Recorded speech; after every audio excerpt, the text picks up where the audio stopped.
Selamat pagi, siang, sore, ataupun malam saya ucapkan kepada Serdewa selaku dosen mata kuliah Psikologi Layanan dan Perilaku Konsumen di Universitas Bunda Mulia. Kami dari kelompok 3 akan menyampaikan isi dari pertanyaan ujian akhir semester mata kuliah Psikologi Layanan dan Perilaku Konsumen ini. Dan berikut ini adalah jawaban dari kelompok kami. Bab 8, Pengantar Perilaku Konsumen. Perilaku konsumen merupakan suatu proses kegiatan tentang individu atau kelompok yang berkaitan erat dengan pembelian, memilih, mengevaluasi, dan menggunakan produk atau jasa untuk memenuhi keinginan dan memuaskan kebutuhan konsumen. Sehingga konsumen mau mengeluarkan sumber dananya seperti uang, tenaga, dan waktu untuk memperoleh produk atau jasa yang diinginkan. Perilaku konsumen. Pengaruh konsumen terhadap strategi pemasaran sangat besar saat ini. Contohnya aplikasi Gojek yang didirikan pada tahun 2010. Layanan aplikasi Gojek sangat berdampak bagi konsumen di masa pandemi saat ini. Dengan adanya fitur layanan seperti pesan antar makanan, kebutuhan pokok, dan transportasi, dengan biaya yang terjangkau, sehingga konsumen cenderung membeli produk secara online daripada datang langsung ke store-nya. Pemasaran sangat berpengaruh terhadap konsumen. Oleh karena itu, perlu ditingkatkannya promosi marketing di masa pandemi saat ini, agar para konsumen dengan mudah menjangkau produk atau jasa yang ditawarkan dengan melakukan promosi melalui sosial media seperti YouTube, Instagram, TikTok, Twitter, dan lain-lainnya. Sosial media pada saat ini paling sering digunakan dan sangat bermanfaat untuk melakukan promosi produk maupun jasa, dan adanya layanan yang berkualitas seperti merespon konsumen dengan cepat. Bab 9, Pengambilan Keputusan dan Perilaku Konsumen. Kognitif merupakan suatu proses berpikir yang melibatkan aktivitas otak untuk mengambil suatu keputusan. Langkah-langkah dalam mengambil keputusan. Pertama, pengenalan masalah.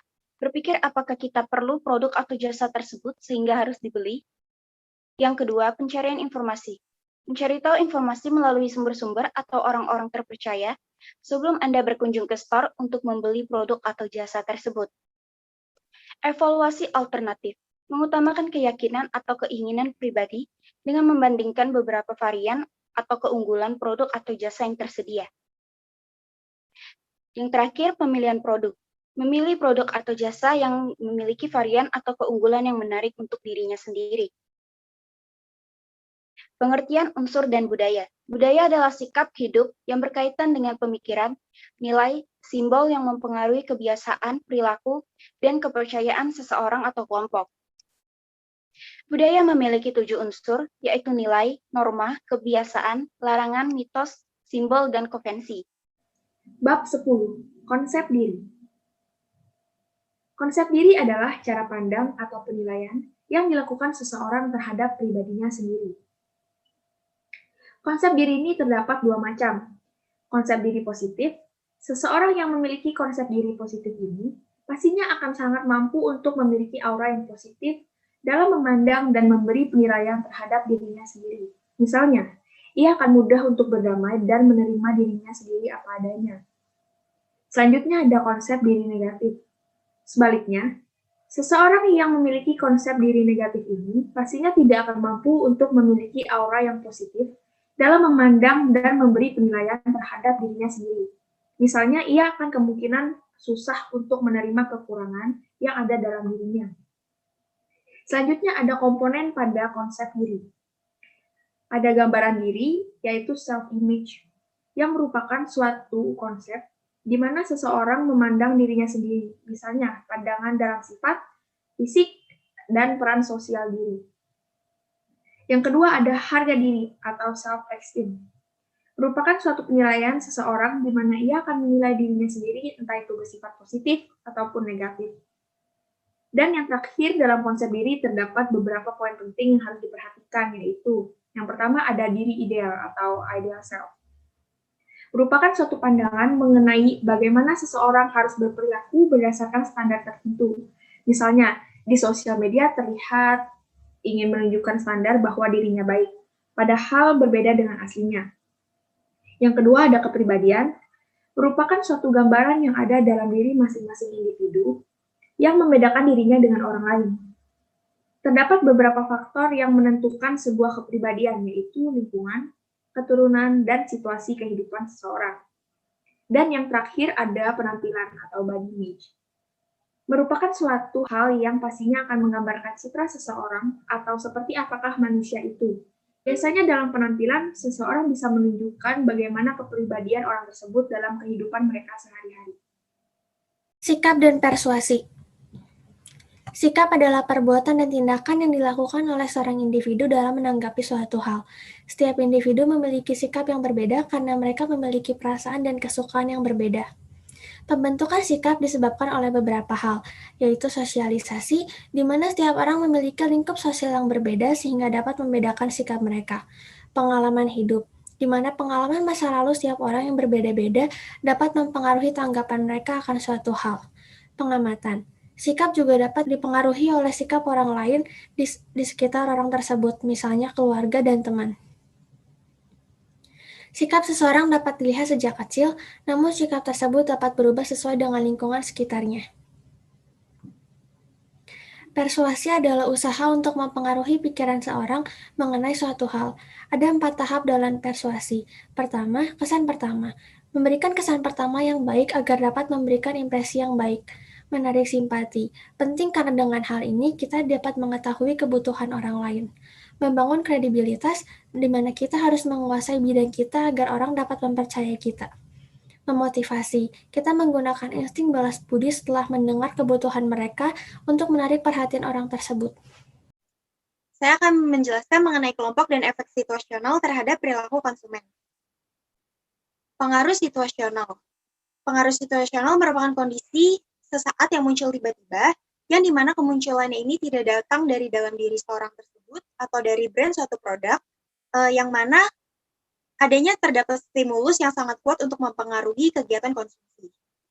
Beberapa hal yang mempengaruhi kegiatan perilaku konsumen yaitu yang pertama ada lingkungan fisik, misalnya lokasi, dekorasi, dan objek fisik lainnya. Yang kedua ada lingkungan sosial, yaitu kehadiran orang pada situasi tersebut. Yang ketiga ada perspektif temporal, yaitu berkaitan dengan waktu yang diukur secara subjektif terhadap situasi konsumen. Misalnya, kapan terakhir kali membeli roti. Lalu yang keempat ada task definition. Task definition merupakan tujuan yang ingin dicapai pada suatu situasi. Yang kelima ada antecedent state, yaitu suasana hati atau kondisi sesaat seperti perasaan marah, senang, atau sedih pada suatu situasi. Dan faktor yang mempengaruhinya itu ada dua, yaitu lingkungan pengalaman dan situasi konsumen. Kelompok sosial merupakan kumpulan manusia yang memiliki kesadaran bersama akan keanggotaannya dan saling berinteraksi. Dan keanggotaan dari masing-masing kelompok sosial ini memiliki peran masing-masing, yaitu peran yang pertama ada initiator, yaitu orang yang mengeluarkan ide untuk mengidentifikasi sebuah kebutuhan. Yang kedua ada gatekeeper, yaitu orang yang mencari informasi atau mengontrol informasi tersebut. Yang ketiga adanya influencer, yaitu orang yang mencoba mempengaruhi perilaku untuk mempengaruhi hasil proses keputusan. Yang keempat adanya buyer, yaitu secara aktual atau real pasti melakukan pembelian. Selanjutnya saya akan menjelaskan mengenai peran seks dan subkultur. Yang pertama ada identitas konsumen, yaitu merupakan sebuah psikografis atau demografis yang digunakan untuk mengidentifikasi konsep diri masing-masing konsumen yang berperan dalam identitas gender dan identitas subkultur seperti etnis, ras, serta agama. Lalu subkultur adalah kelompok orang yang memiliki kesamaan budaya, tetapi kedua anggotanya ini memiliki perilaku atau kategori yang berbeda. Subkultur positif ini yaitu subkultur yang saling bekerja sama atau gotong royong, contohnya komunitas keagamaan, komunitas seni, komunitas pelayanan masyarakat. Lalu subkultur negatif yaitu subkultur yang mengarah anggotanya ke arah yang salah, contohnya komunitas homoseksual, geng motor. Kelas dan gaya hidup sosial. Kelas sosial adalah kelas atau pengelompokan yang dibentuk dalam suatu lingkungan masyarakat berdasarkan hal tertentu seperti penghasilan, jabatan, keluarga, prestasi, dan lainnya.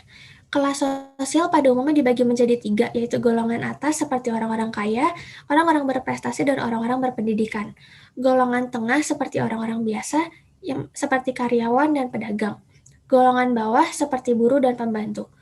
Kelas sosial di setiap daerah berbeda-beda tergantung pada kehidupan sosial, kehidupan ekonomi, dan masa lalu daerah tersebut. Gaya hidup. Gaya hidup adalah cara hidup dan tingkah laku seseorang dalam kehidupan sehari-harinya berdasarkan pemikiran dan statusnya. Ada 3 hal yang mempengaruhi gaya hidup. Pertama, kegiatan. Hal yang dilakukan seseorang dalam kehidupan sehari-harinya dapat mempengaruhi kebutuhan mereka. Kedua, minat. Setiap orang memiliki ketertarikan yang berbeda. Ada orang yang suka mengoleksi barang mahal, orang lainnya menganggap hal tersebut tidak penting. Ketiga, opini. Setiap orang memiliki selera dan pendapatnya masing-masing. Selera ini akan menentukan barang yang mereka gunakan.